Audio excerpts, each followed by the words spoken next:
Open spaces for me mean life. In New York, everybody's out either on bikes or on foot or traveling. But to me, the streets mean people. It means life. It means action. It gives you breathing room, you know? It gives you a peace of mind. Transportation Alternatives' vision for New York City is one in which every single neighborhood in the entire city has access to safe streets for all of the modes that we advocate for. That it shouldn't be just certain parts of the city that get these amenities. That's every single neighborhood, every single New Yorker deserves a street where you can safely bike, where it is pleasant to walk, where you have reliable transit service.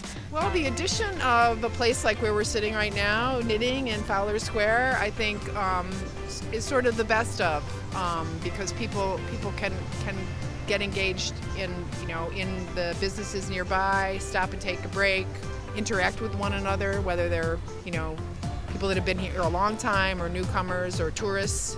Not everybody has a backyard or somewhere where they can go. With the addition of the plaza like this or various sitting areas, it makes it nice. So as much as we're innovating every time we build a complete street, we're also sort of bringing to life the things that have always made New York City great.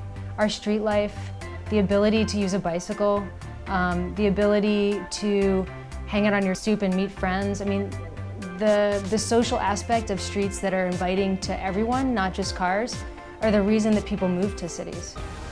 For us at the Uni Project, we're big fans of pedestrianizing spaces like this, of plazas and of other areas, removing the cars. But what that opens up for us is a whole space where we can have programs for books, chess, all sorts of things, a space where people can gather when they really couldn't ever before. Transportation Alternatives, since I've been involved, I've actually seen real changes, real campaigns won. I think a lot of time in New York City, it can be difficult to see the way in which you can make an impact.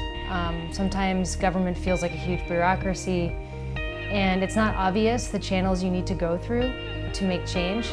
So something as simple as a speed bump, for example, or as significant as a complete street change, like on 1st and 2nd Avenues, we link up New Yorkers to those levers of power that leads to that tangible change. And we break that process down for people so it's inviting, exciting, and in fact, a way to make community. If you look at history and you look at the way things were, before Transportation Alternatives started advocating for alternative forms of transportation, you know how bad it was.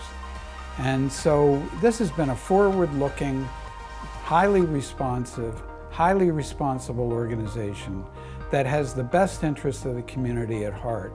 You had to be a sole survivor crossing these streets because either on bike or foot, it was hell.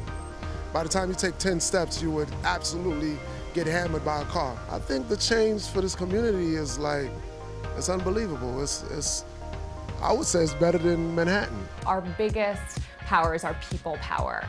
Our strength comes from our members. We have such an incredible base of supporters. What I would like to see in the future is that people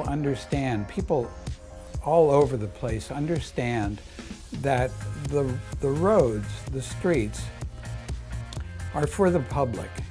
Not just for one segment of the public, such as drivers, but for all people. I mean, we need in New York City, because it's so dense and filled with such a diversity of people, we need to live in a city where the speed of life matches, a walking or biking pace, not the speed of a highway. That's not the way that our city is built. And so for us to all be able to slow down, still be able to get around, we're New Yorkers, we're in a hurry, but to be able to do that safely, to be able to do that in a joyful way, I think is really the role that we can play as advocates in the city.